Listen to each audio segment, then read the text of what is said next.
Bonsoir à toutes et à tous, je suis Gisèle, entourée de Niels pour sa chronique anticoloniale, de Roxane et sa chronique des Amériques. Bonjour Niels et bonjour Roxane. Bonjour. Et d'Ingrid qui assure la technique. En gros, on est la Dream Team de Radio Libertaire et on est avec vous sur 89.4 jusqu'à 17h30 pour sortir du colonialisme. Alors aujourd'hui, le dossier, ça va être un focus sur Mayotte, que Guéant, qui a récemment tenu des propos honteux liant violence à Marseille et immigration comorienne, a remis dans l'actualité. Après les Africains, les Maghrébins, les Roms, c'est maintenant au tour des Comoriens d'être la cible des attaques racistes du gouvernement. La semaine dernière, samedi dernier d'ailleurs, des rassemblements de solidarité se sont tenus, principalement à Marseille et à Paris. Et depuis quelques jours, des émeutes contre la vie chère ont éclaté et elles sont réprimées par des blindés et des gendarmes venus de la Réunion. C'est-à-dire que le mot d'ordre de grève générale se heurte à une répression quasi coloniale actuellement. On reparlera et du racisme et de l'actualité de Mayotte tout au long de cette émission. Mais avant, je voulais préciser, pour ceux qui ne seraient pas bons en géographie, que Mayotte, c'est une des 4 îles des Comores. Ça se situe entre Madagascar et le Mozambique, à l'entrée du canal du Mozambique. Et c'est pas innocent parce que c'est par ce canal que transitent un grand nombre de supertankers. C'est les gros bateaux qui exportent le pétrole du Moyen-Orient vers l'Europe et les États-Unis. Mayotte, en gros, c'est 376 km² et moins de 190 000 habitants. Alors, pour en parler avec nous, on a aujourd'hui 2 invités. Slim Mawana, bonjour. Enchanté, très ravi. Qui est un artiste engagé dans une démarche militante, et on peut dire qu'il a la musique comme arme de conviction massive. Et Mustapha, du CAC, donc pas le CAC 40, le collectif des associations et amis des Comores. Bonjour Mustapha. Bonjour Gisèle. Très actif sur le combat pour l'indépendance de Mayotte. À nos côtés, Hakim aussi, un rappeur engagé qui interviendra dès que ça lui fera plaisir. Avant d'écouter un premier titre de Slim Mawana, un petit rappel. C'est pas la première fois que les Comoriens sont victimes d'attaques racistes, et je pense notamment au meurtre de Ibrahim Ali, ce jeune homme qui a été assassiné par des colleurs d'affiches FN le 21 février 1995. Et le 21 février, c'est aussi la date de la mort de Malcolm X, et c'est aussi la date de l'assassinat des membres de l'Affiche Rouge, donc c'est une date maudite. Si quelqu'un veut parler de Ibrahim Ali pour lui rendre hommage. Bonsoir à tous et à toutes. Ibrahim Ali, c'est un jeune français d'origine comorienne qui est né à Marseille, qui a vécu et qui était, comme tu viens de le dire, victime d'afficheurs, de couleurs d'affiches du Front National. Et quand on parle de l'actualité, les propos de Claude Guéant, qui ont été donc lancés contre les Comoriens qui se trouvent à Marseille. Il y en a 80 000. C'est vrai, c'est la plus grosse communauté noire à Marseille. Mais c'est historique, puisqu'on est des îles, tout ça concerne déjà les navigateurs, et puis ce sont des ports d'attache. Mais aussi, ça on en reviendra plus tard, par rapport à ce qui se passe aux Comores, qui oblige les Comoriens, ceux qui ont les moyens de venir s'installer en France, mais il n'y a aucune liaison entre la violence et la présence comorienne à Mayotte. Personne n'en doute ici.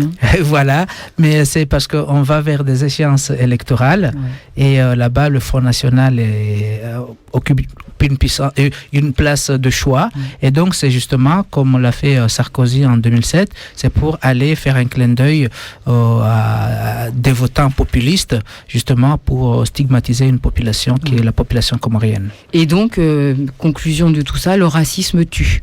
Le racisme tue, effectivement, et que ce soit ici à Marseille ou ailleurs, surtout en France, dans d'autres départements, le racisme continue à tuer malheureusement.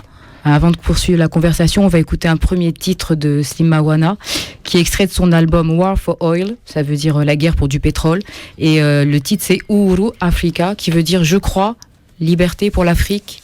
Exactement, oui, Uhuru Africa, c'est le Uhuru en langue swahili qui veut dire liberté, indépendance. Ok, on écoute ce morceau.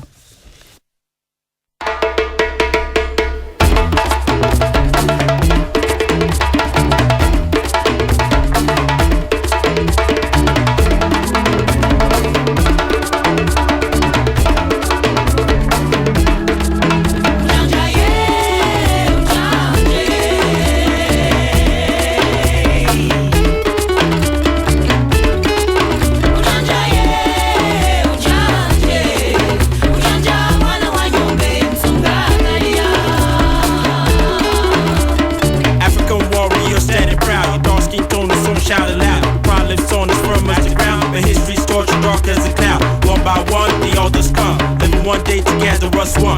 My Moscow, you got your gun, I got my gun, so now will be done. Freedom now for all my sons. Only one God to lead all my ones. Let your culture shine like the sun, and let these vultures turn back and run. Said you meant me no harm. Traders try to sell me no drum. Help me now to sing my song. Uhuru Africa, sing along.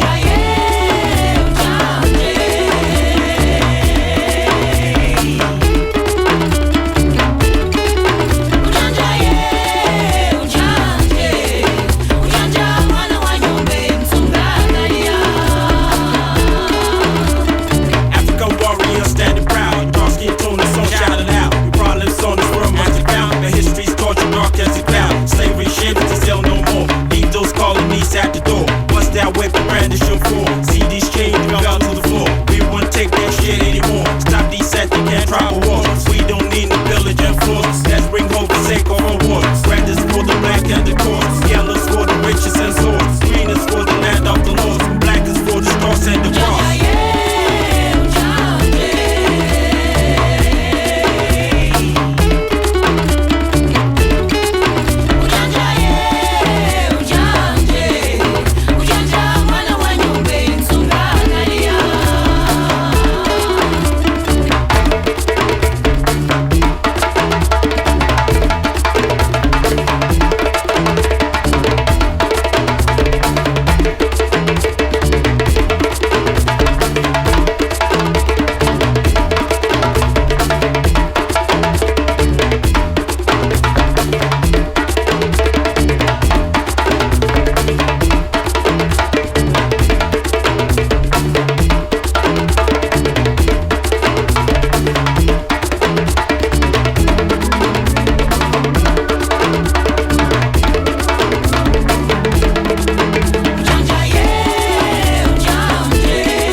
De retour avec vous sur 89.4, sortir du colonialisme. Alors première question, par quel miracle, par quel tour de passe-passe, au mépris de toutes les règles du droit international, le gouvernement français a-t-il pu conserver unilatéralement Mayotte après le référendum de 74 qui a été confirmé en 76, et comment a-t-il pu aussi impunément remettre en cause l'intégrité territoriale et l'indivisibilité, j'ai dit le mot, du peuple comorien? Parce qu'en fait, on constate que la France viole le droit international en bafouant une vingtaine de condamnations onusiennes, et elle viole aussi la Constitution française en étendant sans consultation le territoire national à un 101e département. Donc, logiquement, les Mahorais ne seraient plus français depuis 1976. Est-ce que ça n'ouvre pas de nouvelles pistes de lutte ? Ça ouvre une nouvelle piste de lutte, mais je voudrais justement à l'adresse des auditeurs d'abord situer l'historique. C'est que le 15 juin 1973, il y a eu des accords entre le gouvernement d'autonomie interne des Comores et l'État français pour la préparation au référendum de 1974. Et que disent ces accords ? Ils disent que le résultat du référendum sera pris globalement et non île par île, puisque l'archipel est géré de manière ensemble, c'est 4 îles, voilà. Et le 22 décembre 1974, il y a eu le fameux référendum d'autodétermination en vue d'accéder à l'indépendance. 95% des Comoriens ont voté oui pour l'indépendance. Sur les 5%, je souligne bien les 5%, 67% des Mahorais. Oui. Ils ont voté contre l'indépendance. Mais si on prend la globalité, ça n'a aucune incidence sur le résultat global. Mais qu'est-ce qui s'est passé à Mayotte ? C'est qu'on a déplacé de force tous les militants indépendantistes vers les autres îles. Tu es en train de nous expliquer qu'en fait, pendant ce référendum, il y a eu des pressions et des manipulations sur la population. Tout à fait. D'ailleurs, il y a même des films documentaires qui le prouvent, qui le prouvent. Et donc, ils ont été déplacés pour, ne pas faire campagne. Ceux qui sont restés, il y a eu des tabassages, des sévices, pour pas que le nom, il faut que le nom l'emporte, alors que c'est des élections globales. En même temps, c'est vrai qu'un résultat à 95%, c'est un résultat de l'ex-bloc de l'Est. Enfin, ça n'existe pas. Non, je parle de 74, puisque là, on a comptabilisé l'ensemble des 4 îles. Okay. Et donc, après le référendum du 22 décembre 74, il y a eu 6 mois de tractation entre les politiciens mahorais et les politiciens de l'autre partie des 3 îles et l'État français, parce que l'État français a décidé de rester à Mayotte. Et quand il a vu le résultat, il a dit finalement de manière rétroactive, je vais prendre les résultats île par île, alors que c'est une population, c'est un ensemble, c'est un même territoire. C'est parfaitement illégal. C'est illégal vis-à-vis des statuts, vis-à-vis des résolutions des Nations Unies qui disent que un pays qui accède à l'indépendance doit garder les mêmes frontières qu'il avait pendant la colonisation. Ouais. Donc ça, c'est une résolution fondamentale des Nations Unies. Ensuite, le 6 juillet 1975, face à un échec, le président de l'autonomie interne des Comores, Ahmed Abdallah, a proclamé de manière unilatérale l'indépendance des Comores. Et les colons qui se trouvaient dans les 3 îles se sont déplacés avec le dilemme, c'est la Légion d'honneur, et toute la partie militaire étrangère. Le dilemme, maintenant, à Mayotte, c'est le dilemme, département de la Légion étrangère à Mayotte. Donc, ils sont partis à Mayotte s'installer et donc a commencé donc la présence illégale de l'État français aux Comores. Je dis aux Comores parce que c'est un territoire comorien. Ouais. Et le 15 décembre 1975, les Comores ont été admises aux Nations Unies à l'unanimité. Au niveau du Conseil de sécurité des Nations Unies, il y a 15 membres. 14 ont voté oui à l'admission des Comores. La France s'est abstenue. Elle ne s'est même pas opposée, elle s'est abstenue au vote. Ouais. Et puis, ça a été présenté à l'Assemblée nationale des Nations Unies. Et tous les pays, et là j'insiste aussi, tous les pays européens ont voté l'admission des Comores aux Nations Unies en tant que 134e membre des Nations Unies composé de 4 îles. C'était une première puisqu'on a cité les îles par leur nom, Anjouan, Mayotte, Moélie et la Grande Comore. Okay. En 76, février, la France organise un référendum